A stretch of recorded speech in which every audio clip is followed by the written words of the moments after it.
Bom dia, bom dia! Que a paz do nosso Senhor Jesus Cristo esteja com vocês. Tudo bem? Espero que você esteja bem.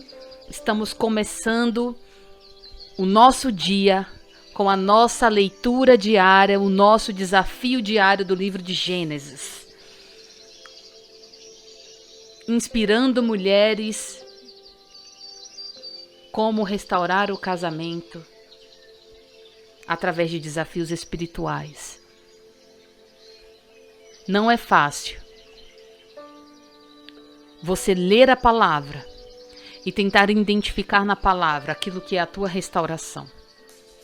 Mas saiba que cada letra da Bíblia que você lê, você já está sendo transformada pela palavra de Deus. Cada palavra que você ouve e se alimenta, Deus já está restaurando, porque não há nada que você faça espiritualmente que fique em vão. Sua obra ela não é vã no Senhor. Aquilo que você faz tem um preço. Você está pagando um preço por isso, e o Senhor, Ele vai te honrar através desse preço que você tem pago. Amém? A nossa leitura diária hoje é o livro de Gênesis, capítulo 14, vamos falar sobre guerra de 4 reis contra 5. Presta bem atenção porque tem uma revelação espiritual por trás dessa palavra. Quando a gente lê parece que não é nada, mas depois eu vou te trazer essa revelação. Mas antes eu quero te pedir que você já se inscreva agora no canal, ative as notificações. Se você ainda não curtiu esse vídeo, por favor, já curta esse vídeo agora, compartilhe pelo menos com mais 5 grupos e não esqueça, comente aqui embaixo, deixe o seu desafio cumprido em cada vídeo, tá bom? Deus te abençoe, vamos começar. Capítulo 14 de Gênesis, fala assim: Sucedeu naquele tempo que Anafael, rei de Sinar, Arioque, rei de Elazar, Quedorlaomer, rei de Elão, e Tidal, rei de Goim, fizeram guerra contra Bera, rei de Sodoma, contra Birza, rei de Gomorra, contra Sinabe, rei de Admar, e contra Simeber, rei de Zeboim, e contra o rei de Bela, aquela cidade de Zoar. Todos estes se ajuntaram no vale de Sidim, que é o mar salgado. 12 anos serviram e Quedorlaomer, porém no 13º se rebelaram. Ao 14º ano veio Quedorlaomer e os reis que estavam com ele, e feriram aos Refaíns,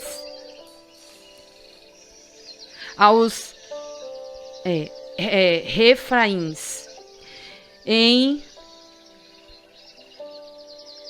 acho que é Asterotes Cranaim, e aos Zuzins em Ram, e aos Emins em Savé Quirataim, e aos Ereus no seu monte Ser, até Eporã, que está junto ao deserto.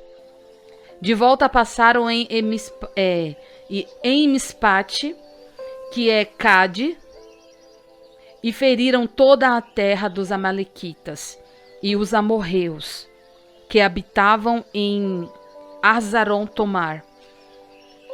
Então saíram os reis de Sodoma e Gomorra, de Amdá, e Zeboim, e de Bela, de Zoar, e se ordenaram a levantar batalhas contra o vale de Sidim, contra Quedorlaomer, rei de Elão, contra Tidal, rei de Goim, contra Arafel, rei de Sinar, contra Arioque, rei de Elazar, 4 reis contra 5. Ora, o vale de Sidim estava cheio de poços de betume. Os reis de Sodoma e de Gomorra fugiram, alguns caíram nele. E os restantes fugiram para um monte. Tomaram, pois, todos os bens de Sodoma e de Gomorra e todos os seus mantimentos e se foram. Ló é levantado cativo.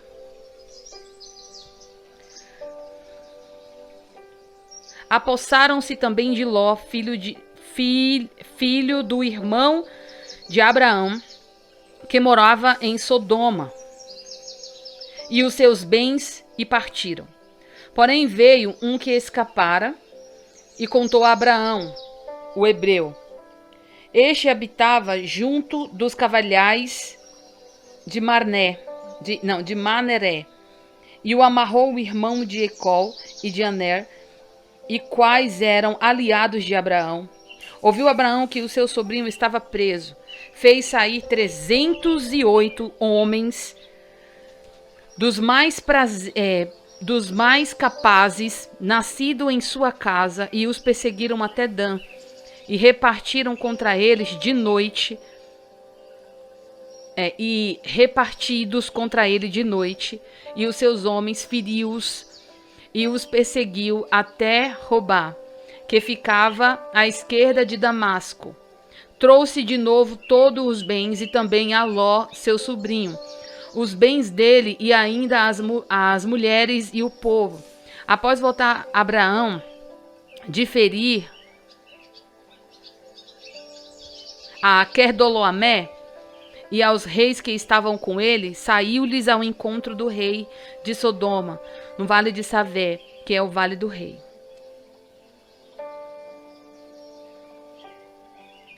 Melquisedeque, rei de Salém, trouxe pão e vinho.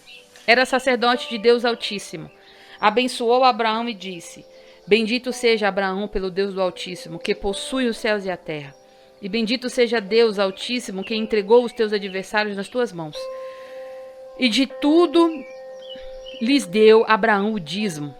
Então disse o rei de Sodoma a Abraão: Dar-me as pessoas e os bens ficarão contigo. Mas Abraão lhes respondeu: Levanto a mão ao Senhor, o Deus Altíssimo. Deus Altíssimo, o que possui os céus e a terra, e juro que nada tomarei de tudo que te pertence, nenhum fio, nenhuma correia de sandália, para que não digas: eu enriqueci a Abraão. Nada quero para mim, senão o que os rapazes comeram, comeram,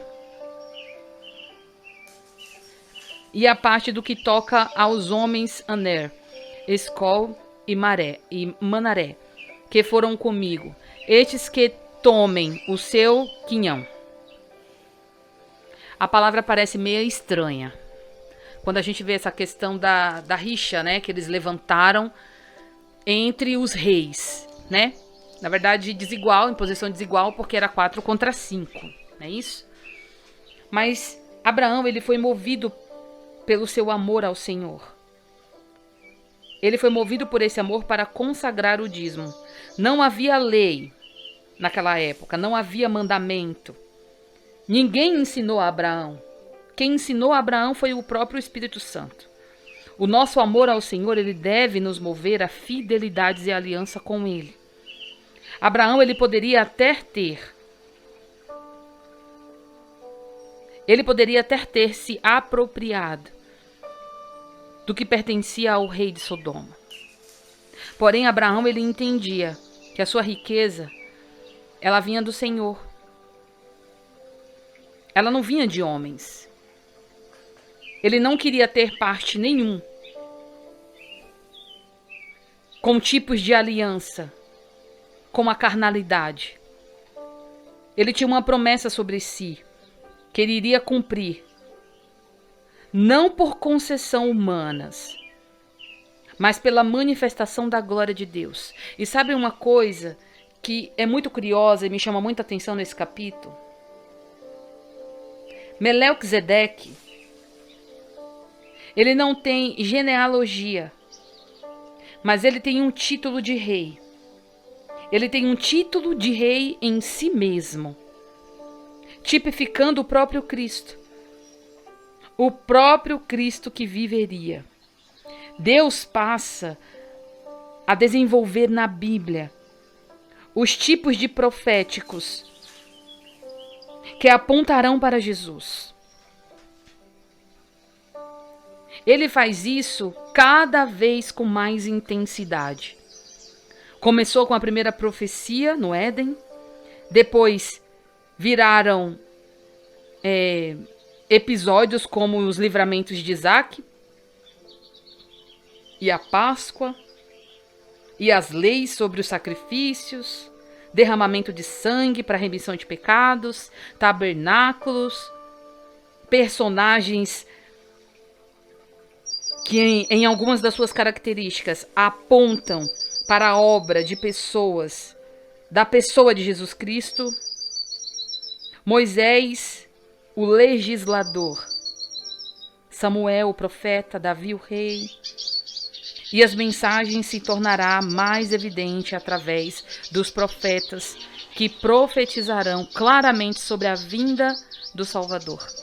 Até que o fim, presta bem atenção, até que o fim e a última voz se levanta, que é o próprio João Batista, que vem ver o seu primo, Jesus, descendente da própria linhagem de Abraão, descendo ao Jordão e dá a grande e nova fidelidade e do amor de Deus, que és o Cordeiro de Deus que tira o pecado do mundo. E dentro disso a gente vai vendo uma promessa se cumprindo. Uma promessa até chegar o dia da nossa salvação. Meninas, a Bíblia é maravilhosa. Tem algumas dessas histórias que eu falei aqui que a gente ainda vai ler, mas a Bíblia ela tem muitos segredos, coisas simples, que muitas de nós passamos despercebidas. Foquem, meninas, na promessa, foquem na palavra de Deus, foquem em aprender mais, em entender mais a história, a origem. A gente lê devagar mesmo, gaguejando, porque são uns nomes assim que só o sangue de Jesus, né? Mas a gente vai, como era naquela época, tinha uns nomes bem estranhos, e a Bíblia é escrita naquela época, são nomes que a gente tem que aprender a falar, né? Mas você precisa estudar a Bíblia. Nós precisamos estudar a Bíblia, porque não está em você ler bonito e em você ler feio. Está em você conhecer a história de Deus, você ter ousadia e você querer buscar. Porque ela está aqui como um manual de fé para a tua vida. Aqui você encontra tudo o que você precisa. Tudo o que você precisa, não o que você quer, mas o que você precisa tem aqui. Então eu quero te convidar a ser mais frequente nos estudos. Não ficar só nisso aqui que eu falo para vocês, mas pesquisar na internet. Pesquisa mais sobre o capítulo, busca novas revelações, novos ensinamentos, novas situações, daquilo que a palavra mexeu com você, né? Vai tendo as suas próprias revelações dentro do Espírito Santo. Não esqueça de orar antes de você ler a Bíblia. É muito importante. Nós não oramos aqui, mas eu oro antes de eu entrar com vocês. Então, antes de vocês ouvirem aí, vocês oram também. É muito importante a gente fazer isso, tá bom? Em nome de Jesus. Não esqueça de curtir o vídeo, de compartilhar e de comentar aqui embaixo, tá bom? Assista o vídeo até o final. Te amo em Jesus. Beijo da pastora e fica com Deus.